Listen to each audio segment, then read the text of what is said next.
How to add cash to Cash App card. Hi everyone, welcome back to our channel How to Geek. So in this video I will guide you on how you can actually add cash to Cash App card. So make sure to watch the video till the end. In order to add cash to Cash App card, all you have to do is open Cash App. Then to add cash to Cash App card, you must first make sure you have cash on your Cash App account. Then you want to make sure you have received and actually added your Cash App card on Cash App. To do that, you can first of all tap on the card icon. So currently you can see I have not yet applied for a card, but if you do have your card, you'll find the details over here.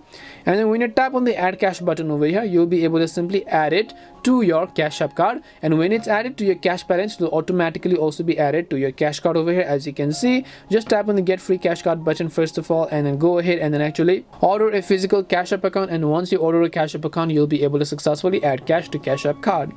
Hope this video helped you. If it did help you, then make sure to leave a like and subscribe to our channel. If you have got any more questions, then feel free to leave them down. Thank you very much for watching, and see you in the next video.